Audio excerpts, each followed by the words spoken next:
Brasil deve registrar 185,6 mil novos casos de câncer de pele até o final deste ano, segundo projeções do Instituto Nacional do Câncer, o INCA. E esse número pode crescer ainda mais caso a população não se previna da maneira correta.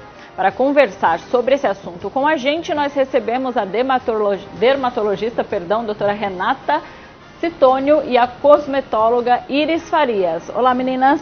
Olá. Tudo bem? Tudo bem, você? Obrigada pela participação de vocês. Obrigada pelo convite. Nós que agradecemos. Então, vou começar perguntando, doutora, o que caracteriza um câncer de pele? O câncer de pele ele pode ter várias caras, né? Então, a gente tem os cânceres não melanomas e os cânceres melanoma, né? Então, os cânceres não melanoma, que são a maioria, que são 30% de todos os cânceres que existem no Brasil, então é muito mais do que câncer de mama, câncer de próstata, de estômago, do intestino, eles são muito mais que isso. Você pode ter, geralmente, uma pintinha que não cicatriza, uma feridinha que você passou mais de 4, 6 semanas tentando passar uma pomada e ela não fechou, está sangrando, isso pode ser um câncer de pele. Uma pinta muito preta, ou então aquela que muda de cor, aquela que tem bordas muito irregulares, todas elas podem ser sim um câncer de pele e o ideal é que se vá ao dermatologista para fazer esse check-up de pele pelo menos uma vez por ano. Sim, eu só não entendi a diferença do melanoma para o não melanoma. Então, os cânceres não melanoma são vários, né? Então, a gente tem principalmente o carcinoma basocelular e o carcinoma espinocelular. São cânceres de pele que eles são mais causados pela exposição crônica ao sol. Então, muitas vezes a gente fala para o paciente, mas esse câncer de pele, ele veio por conta do sol que você toma. Não, mas eu não tomo sol, doutora. Sim, mas e na infância e na adolescência? Tomei bastante sol. Então, a gente tem que lembrar que o sol que a gente toma na vida, ele é cumulativo. As nossas células não vão esquecer desse sol. Vai chegar um determinado momento que esse acúmulo de sol vai causar alterações nas células da pele e vão causar cânceres do tipo, principalmente do tipo não melanoma, que é o basocelular e o espinocelular, que são a maioria dos cânceres de pele e que geralmente tem um tratamento bem, digamos assim, resolutivo, né? Então, você tirou aquela lesão. Se for rápido, né, ninguém vai ficar cultivando câncer de pele, então se for rápido, você vai curar completamente. Já o câncer de pele melanoma, que geralmente são lesões mais escuras, são as mais graves, né? Graças a Deus são em menor número, né, em menor porcentagem do que os cânceres não melanoma. Eles têm uma influência menor da exposição ao sol. Então, por exemplo, pessoas negras que já têm aquela, a gente sabe que a melanina de pessoas negras, elas dá uma protegida sim, né, do sol, é um filtro solar natural, digamos assim, elas podem ter melanoma. Sim. O melanoma pode acontecer também em áreas cobertas, como no bumbum, que a gente não toma muito sol no bumbum, pode acontecer nas plantas dos pés, na palma da mão. Então, é um câncer que não tem muito a ver com a exposição ao sol, a não ser com queimadura solar. Queimadura solar sim pode predispor ao câncer melanoma. Então, esse câncer melanoma ele tem muito a ver com a genética, por exemplo. Então, quem tem na família alguém que já teve um câncer de pele melanoma, principalmente os parentes muito próximos, como o irmão, a mãe, o pai, tem que ficar de olho todo ano, tem que ver as pintinhas, fazer exames, por exemplo, de dermatoscopia, que é quando a gente pega um aparelhinho e vai examinar os detalhes de cada pinta para ver se existe ou não a indicação de ser retirada. Então, existem esses dois principais tipos, né? Melanoma e não melanoma. E é isso que a senhora citou bastante sobre essa questão do sol, né? A gente sabe que o brasileiro, nem todos têm ainda o costume de fazer o uso da proteção solar, desde criança, que é muito importante, mas existem outros fatores, né? A senhora citou o fator genético. Então, além do sol, o fator genético, tem algum outro fator que influencie, por exemplo, essa luz aqui de estúdio? Não, essa luz de estúdio não vai causar câncer de pele. Ela vai causar, por exemplo, a piora de manchas. Pessoas que têm melasma, que é uma mancha, né, que a gente sabe que incomoda muita gente, principalmente mulheres, ela piora com essa luz forte aqui do estúdio. Ou com a luz do sol que entra numa janela que tem a proteção ali UVA e UVB. A luz do sol entra, faz a gente enxergar, né, o que a gente chama de luz visível, que é qualquer luz que faça você enxergar. Sim. Então, ela vai piorar manchas, ela vai piorar o colágeno, vai te envelhecer, vai piorar a rosácea de pessoas que têm rosácea, mas ela não causa câncer de pele. Quem causa câncer de pele é a luz direta do sol, que é o raio UVA e UVB. Sem a proteção solar. Sem a proteção solar. E, além disso, tem outros fatores, como, por exemplo, pessoas imunocomprometidas, pessoas que foram submetidas, por exemplo, a transplante de órgãos, que precisam ficar tomando medicações que vão diminuir a imunidade para que não rejeite aquele órgão. Então, essas pessoas também estão mais propensas a ter câncer de pele, né? Então, a gente tem aí outros fatores, além do sol, que vão também propiciar aparecimento de lesões cancerígenas na pele. Entendi, doutora Renata. Agora a gente vai chamar a Tânia, ela vai participar com a gente. A Tânia, ela teve um caso de câncer de pele. Olá, Tânia, tudo bem? Tudo bem. Muito bem. Tânia, conta pra gente o que aconteceu com você. Então, eu tinha uma pinta de nascença, aí com 30 anos ela começou a se modificar. Infelizmente eu demorei um pouco para ir ao médico, né, que eu tinha acabado de ter um bebê, então eu esperei alguns meses. E essa pinta, quando eu descobri, ela já estava no melanoma de grau 4. E 4 meses após a retirada da pinta, né, nós descobrimos uma metástase hepática. Então foi bem complicado, assim, né? Aí eu passei por um monte de tratamentos, graças a Deus com bons resultados, né? E hoje eu ainda não estou de alta, né? Mas o meu nódulo, ele reduziu 90%. Entendi. E agora, doutora, a Tânia citou que a pinta dela era de nascença e foi alterada. Eu sempre pensei, na minha ignorância, que, por exemplo, casos de câncer de pele era uma pinta nova que surgia, então nem sempre, né? Nem sempre, isso é uma informação super importante. É muito comum no consultório, eu sempre peço ao paciente, principalmente quando é a primeira vez, tirar toda a roupa, por mais que a gente trabalhe bastante com estética, mas para tirar toda a roupa para examinar o corpo inteiro, né? E aí eu falo de alguma, olha, essa pintinha aqui tem que ter cuidado. Ah, não, doutora, mas é de nascença. Gente, não tem nada a ver. Você vê que ela falou que passou pela gestação e depois da gestação que veio aparecer as modificações na pinta, né? Isso pode ser um fator de risco, né? Você tem uma pinta, geralmente a gente chama de nevo congênito, então a pessoa já nasceu com aquela pinta ou ela apareceu logo cedo na infância. E o nevo congênito é uma pinta que tem várias células, é uma pinta mais grossa, mais escura, então ela tem muitas células. Então a probabilidade que uma daquelas células se torne uma célula maligna, um melanoma, existe, né? Então você precisa também ver as pintas que nasceram com você. Elas podem sim ter transformação maligna e a gravidez é um estado que pode propiciar essa mudança. Então precisa ver todas as pintas. Entendi. E Tânia, então, essa pinta que você tinha, você só foi dar conta realmente de que havia alguma alteração nela após a gravidez, é isso? Isso, após essa minha segunda gestação, né? Entendi. Daí eu demorei um pouco para ir ao dermatologista, né? E imediatamente ela já identificou que era alguma coisa mais grave. Tanto é que ela nem quis fazer a biópsia, né? Ela simplesmente já marcou um procedimento para retirada. E depois que eu fiz a retirada dessa pinta, eu fiz mais uma cirurgia de ampliação da margem cirúrgica. E depois eu ainda retirei alguns linfonodos axilares. E mesmo assim, né, fazendo os exames, os acompanhamentos que tinham que ser feitos, logo após 4 meses, nós descobrimos essa metástase hepática, aonde eu tive que ficar mais tempo, né, presa nos tratamentos. E demorou bastante tempo para o meu nódulo começar a reagir, né, porque hoje eu entendo que o melanoma, dependendo do grau que você identifica, complica um pouco o tratamento, né, por isso que na verdade, a profilaxia, eu acho que é o melhor. A gente realmente, a hora que você nota que tem alguma coisa errada, você deve procurar um dermatologista. Hoje eu faria totalmente diferente. Sim. Doutora, bem interessante, né, a história dela, né? Porque ela tinha passado por uma gestação antes, não tinha sentido diferença, e aí após essa gestação, a segunda gestação, que ela sentiu essa diferença e o câncer já estava até num estágio avançado, né? É importante também que a gente entenda que o melanoma, apesar de ser um câncer grave, né, como ela está falando aí, em estágio 4, já estava bem, já teve metástase hepática e tudo, quando você pega bem no início, ou seja, quando você pega o melanoma in situ, que quer dizer que ele está só lá naquele lugarzinho, lá em cima da pele, ele é, mais de 99% dos casos, você retira e pronto, acabou, curou. Né?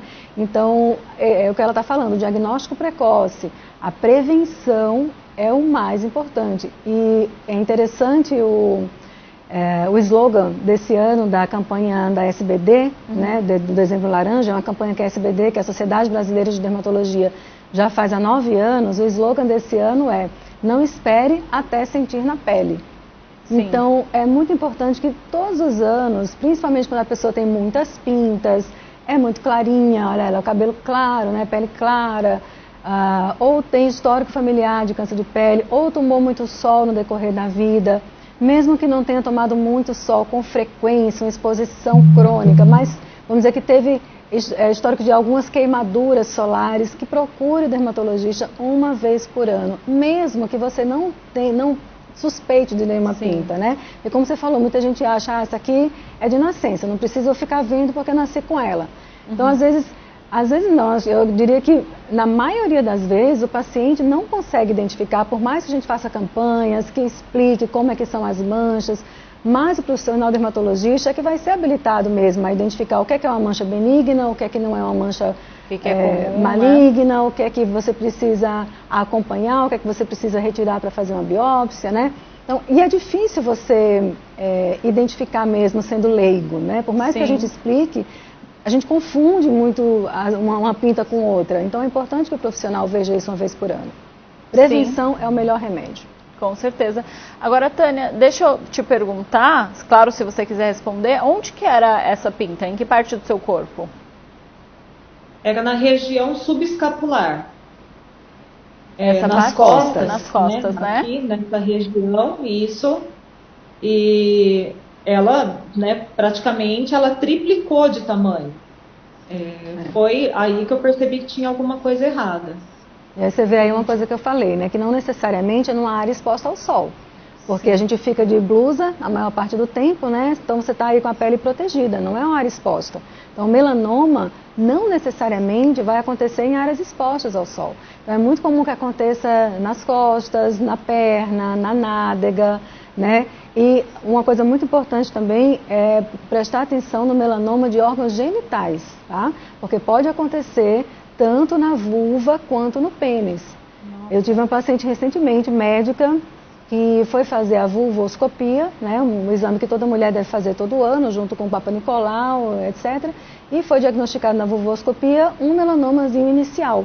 Nossa. Então era in situ, inicial, retirou, ficou boa. Mas se ela não tivesse feito a vulvoscopia dela anual, né, e aquilo ali tivesse evoluído. Então é importante também chamar atenção para o melanoma de órgãos genitais, tá? Que isso pode acontecer. Pacientes de pele mais escura, né? Inclusive, desculpa até interromper, doutora, na parte interna também? Sim, principalmente ele vai dar principalmente nos grandes lábios e pequenos lábios. Entendi. Mas nada impede de ser um pouco mais para dentro da vagina. E existe também o melanoma ocular, né? Que dá dentro dos olhos. Nossa. Né? Que a gente teve aquele cantor português, que eu agora esqueci o nome dele, que teve o melanoma ocular e ele chegou a falecer do melanoma ocular. Então, a gente tem que... Melanoma pode dar em qualquer lugar que tenha pigmento. Né? Na hora que... Melanoma vem de quê? De melanócito. É a célula que produz o pigmento da nossa pele, que sofre modificações, que acaba causando esse câncer. Então, qualquer lugar que tenha melanócito pode dar melanoma. Né? Então, ficar de olho na pele como um todo e também nos olhos. Até por isso que eu perguntei para a Tânia onde que ficava, na verdade, a pinta, porque a gente falsamente entende que só numa parte do corpo que fique exposta que existe essa possibilidade, mas não, né? Não. Aí a gente vai pensar as partes expostas nos cânceres não melanoma, que são principalmente o carcinoma basocelular e o carcinoma espinocelular. O basocelular é o mais comum de todos, graças a Deus, porque também é o mais tranquilo de se tratar. Ele tem pouca capacidade de dar metástase, então ele não vai se espalhar facilmente, não vai aumentar de forma muito rápida, mas se a pessoa não tratar de forma rápida e correta, o que vai acontecer? Quando você for tirar, você já vai ter que tirar uma área maior, porque ele vai crescendo aos pouquinhos, mas vai crescendo. E quanto maior a área que você tira, mais deformidades você pode deixar, né? Porque você tem que tirar, além da lesão, como ela falou, margens. Então a gente tem que tirar uma margem ali para garantir que aquela lesão não vai voltar. Então, digamos que foi uma lesão que apareceu no nariz ou perto do olho, né? Se você deixa aquela lesão crescer, você vai cada vez mais causar uma deformidade maior na hora que você for retirar. Então, por isso que qualquer tipo de lesão, quer seja um carcinoma basocelular que é mais tranquilo ou um melanoma que é mais grave, elas têm que ser vistas no início e têm que ser tratadas o quanto antes, de preferência quando ela está in situ. Sim. Agora a gente vai falar sobre essas pintas, doutora, mas eu quero agradecer então, Tânia, a sua participação, o seu depoimento, e que bom que você está bem. Sim, eu que agradeço a participação. Obrigada. Nós que agradecemos, até mais. Agora, Iris, quando a gente fala sobre cosmetologia, a gente sempre pensa na beleza, né? A gente nunca lembra dos cuidados com a pele, mas hoje em dia a cosmetologia, a gente vai falar no segundo bloco, mas ela está muito avançada, né? No que diz respeito também à proteção, né? Exato, e às vezes a gente fica direcionado com aquela fotoproteção externa, né, frente à radiação, conforme a doutora acabou explicando bastante aqui, só que a gente tem algumas matérias-primas que tem um certo tipo de inovação que consegue trabalhar, por exemplo, a nível celular, fazendo essa fotoproteção da célula, para que a gente venha evitar esse dano de uma maneira tão agressiva e também fazer o complemento com algumas matérias-primas que vão trabalhar no processo de regeneração superficial, processo de hidratação, que vão ajudar na melhora do tecido como um todo. Ah, maravilhoso, quero conhecer esses produtos, mas antes, doutora, a gente vai analisar algumas pintas. O pessoal vai colocar aqui na tela pra gente. É bom até para as pessoas entenderem quais são as diferenças. Vou começar ali da esquerda para a direita, aquela mais escura de cima. A senhora pode explicar pra gente? Então, olha, é interessante esse quadro aqui, porque todas essas pintas são melanomas. Você está vendo como é difícil em casa a gente conseguir diferenciar? Né? Todas elas são melanomas, então eles podem vir com várias caras, digamos assim. Aquela lá da superior à direita, ela parece muito um carcinoma basocelular. Se você perceber, ela é brilhosa, né? Então a gente fala que ela é perlácea. Ela é mais redondinha, ela tem bordas assim um pouco mais delimitadas, bem delimitadas. Então ela parece um carcinoma basocelular. Aqui desse lado de cá é tudo melanoma. Todos, da esquerda? Tudo é melanoma, né? Então, parece que essa daqui, essa terceira, parece que você jogou uma tinta, não é? Que parece que jogou uma tinta e espalhou a tinta? Sim. Isso é bem característico de melanoma. Alguns melanomas, esse aqui de baixo, por exemplo, parece uma pintinha de sol e algumas pessoas confundem. Foi uma sardinha de sol, tomei sol e ficou essa sardinha aqui. Aí quando você vai olhar no dermatoscópio, que é um aparelho que a gente utiliza no consultório para fazer o exame mais apurado, né? Você vê estruturas mesmo da pinta, ela fica bem maior, aí a gente consegue ver algumas estruturas que realmente falam a favor de melanoma, né? Essa última até que a senhora citou, ela parece muito aquelas manchas, eu não sei se tem a ver ou não, na mão de pessoas mais idosas. Existe essa diferença? Aquelas manchinhas, elas não são nada graves, né? Elas são simplesmente, digamos assim, sardas. Que surgem com a idade mesmo? Que surgem com a idade. Não digo com a idade, eu sempre falo assim, sua barriga tem a mesma idade que a sua mão, né? Sim. Mas a barriga não tem manchinha. Por quê? Porque passou a vida inteira coberta e protegida do sol, enquanto que a mão passou a vida inteira tomando sol sem proteção. Sim. Então, não é a idade, é a exposição crônica ao sol, né? Então parece muito, é bem difícil de distinguir, para um leigo distinguir esse tipo de mancha. Então, a gente tem na Sociedade Brasileira de Dermatologia, também fora do país, aquela regrinha do ABCDE, né? Que dá para a gente ter uma noção, quem é leigo, avaliando suas pintas, ter uma ideia se deve ou não, né, procurar de forma mais urgente dermatologista, que seriam o A de assimetria. Então, se você dividir a pinta no meio, por exemplo, essa daqui, vamos dividir ela no meio, ela tem um lado bem diferente do outro, concorda? Então, esse lado ele é mais arredondado, ali a gente tem mais uma ponta, então ela é assimétrica, né? O B, as bordas dela, ela é bem regular.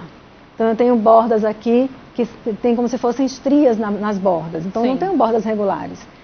A segunda coisa, C de cor. Você percebe que você tem várias cores, um preto, um marrom mais escuro, um marrom mais claro, até um branquinho aqui no meio, a gente tem, no meio não, bem na pontinha aqui a gente tem um branquinho, então ela tem várias cores. Sim. Né?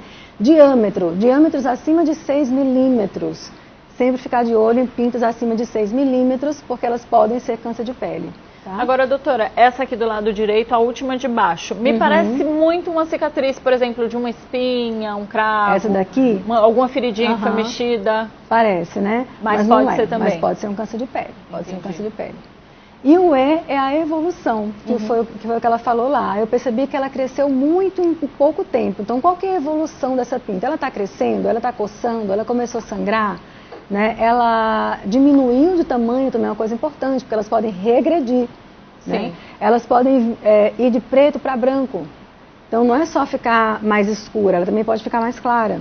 Então, essa evolução também deve ser avaliada. Então, esse é o nosso ABCDE, que é super importante cada pessoa olhar suas pintas e vendo se muda alguma coisa aí nesse ABCDE.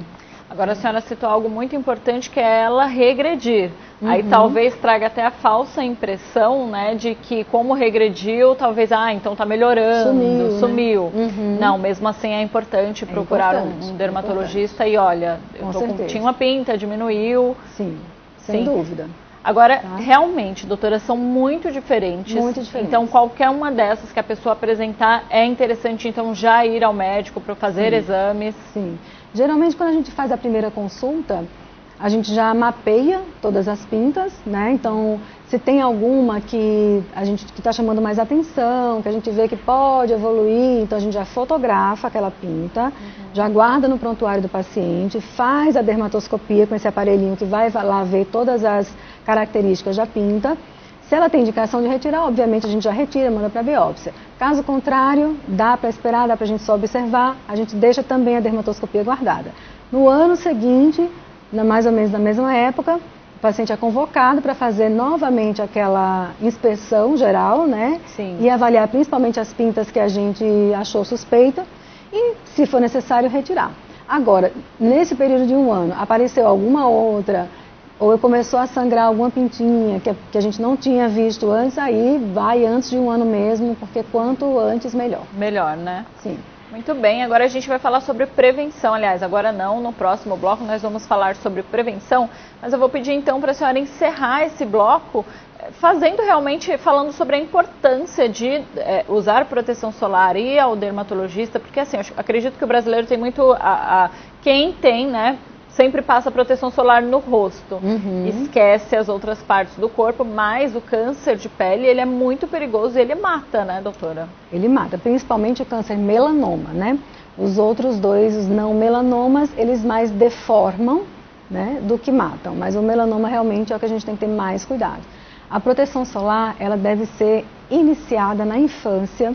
Eu acho que é a responsabilidade dos pais ensinarem a criança já a se proteger, porque a criança vai, quando ela estiver adulta, já vai estar com aquilo na cabeça, eu preciso me proteger do sol, né? Sim. É importante também, principalmente para os homens que não têm a proteção do cabelo aqui na orelha, né? Ou mulheres com cabelo curtinho, proteger a orelha, proteger o pescoço. São regiões muito frequentes de câncer de pele, a orelha e o couro cabeludo em homens que não têm cabelo, que são calvos, né? Porque tem a irradiação solar ali direta na pele. Então, usar protetor solar todos os dias, faça chuva ou faça sol, não é só na praia, né? A quantidade de protetor solar é super importante. Eu sempre falo que filtro solar, gente, é remédio, não é um creminho para a gente passar no rosto. A gente precisa passar uma quantidade adequada daquele remédio para que a gente consiga ter a proteção que está falando lá na fórmula. Então, se eu compro um filtro solar FPS 30, que é o indicado, você tem que usar de 30 para cima, na nossa latitude e longitude aqui do Brasil, você tem que usar no mínimo, digamos, uma regrinha fácil, a regrinha dos 3 dedos. Então, 3 dedos de protetor solar, como se fosse uma pasta de dentes mesmo. Essa quantidade é o suficiente para você usar no rosto e no pescoço e ter a proteção que está lá escrito na embalagem do produto que você comprou. Então eu vou usar 1,5 dedo e vou comprar um filtro solar 90. Quer dizer que eu vou estar com a proteção 45? Não. isso não é proporcional, vai cair muito mais. Então, o ideal é que se faça mesmo essa dose correta de protetor. A reaplicação também é super importante, deve ser feita pelo menos uma vez ao dia. Eu não vou dizer para usar a cada 2 horas, porque realmente, assim, na nossa correria do dia a dia é impossível. Sim. Mas se você faz uma aplicação de manhã cedo, antes de sair de casa, e reaplica mais uma vez na hora do almoço, você já está bem protegido, você já diminuiu muito a chance de ter um câncer de pele no futuro. Né? Muito bem. Na volta a gente vai falar sobre essa questão de aplicação, doutora, e reaplicação também. Vamos falar também sobre alguns produtos que estão aí no mercado que servem para nos proteger. Hoje no Alesp Cidadania nós estamos falando sobre câncer de pele. Voltamos já já.